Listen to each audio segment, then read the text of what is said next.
Oh punaise! Et voilà, c'est mon tour de faire du Jesus Coffee, l'électricité a sauté en partie. Et ben voilà. Ouais, sauf que c'est sur la thématique de la lumière. Et moi, j'ai ce qu'il faut. Eh ben, Jesus Coffee, bon matin. C'est un peu effrayant quand même. Il faudrait quand même vraiment réparer la lumière là.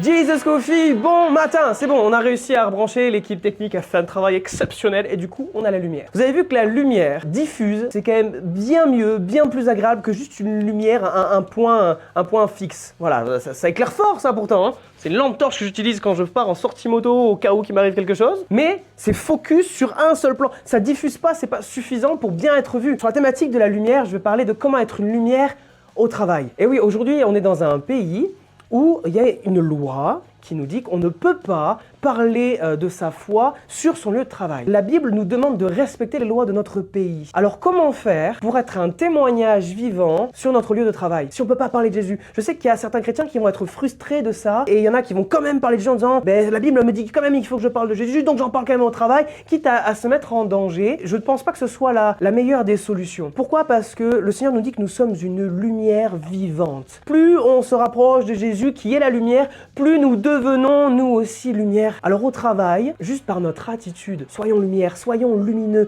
Les métaphores qu'il peut y avoir avec la lumière sont extraordinaires. Juste être souriant. Un chrétien, il doit être joyeux. Qu'importe les épreuves, qu'importe les difficultés, cette joie-là, il faut aller la chercher. La Bible nous dit d'aller chercher la joie auprès du Père. C'est un combat constant que d'être rempli de sa joie et non pas de la note, parce que la note dépend des circonstances. Moi au travail, j'étais connu pour ça. Et c'est un collègue un jour qui me l'avait dit. Il avait dit à chaque fois que tu arrives, tu es en mode rayon de soleil. Et c'était une victoire à ce moment-là de me dire, les collègues savent pas que je suis chrétien à ce moment-là. Les gens ont vu qu'il y avait quelque chose de différent chez moi. Mais merci Seigneur en fait, c'est pas moi que toute gloire revienne à Dieu. C'est parce qu'il y avait quelque chose qui brillait en moi et qui diffusait. Si j'arrive en tant que chrétien avec ma lampe torche et que je veux absolument pointer comme ça, pointer, regardez Jésus. En fait, à un moment donné, il y a Colline qui va râler parce qu'on n'y voit rien du tout. Alors ne soyons pas des chrétiens lampe torche. Parce qu'un chrétien lampe torche, la problématique, c'est que le faisceau lumineux va aller là où je regarde. Forcément que ça va être très précis sur un endroit, mais dans le monde du travail, je peux pas le faire. Je peux pas parler de Dieu et de Jésus comme je voudrais, je peux pas être précis.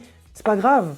Soyons alors des chrétiens avec une lumière diffuse. Rayonnons de par notre attitude. C'est la meilleure façon d'évangéliser. Notre caractère qui est changé par Dieu et qui va interpeller les gens. Parce que forcément, le fait d'être une lumière dans ce monde qui est rempli de ténèbres, qui est rempli de zones d'ombre, eh bien nous, en portant Jésus, tout simplement par qui nous sommes, par comment Jésus nous a transformés, on va éclairer la vie des autres personnes. Alors dans ton travail, au collège, au lycée, qu'importe ton âge, sois une lumière, rayonne tout simplement de par qui tu es, avec la joie que tu portes, la joie que Dieu te donne. Sois encouragé à ne pas être juste une lampe torche, mais une lumière diffuse. Sois un chrétien qui rayonne autour de toi, qui apporte la joie là où il y a de la tristesse, parce que nous sommes une source de lumière en Jésus, source de vie, the church to be. Elle éclaire bien celle-ci quand même.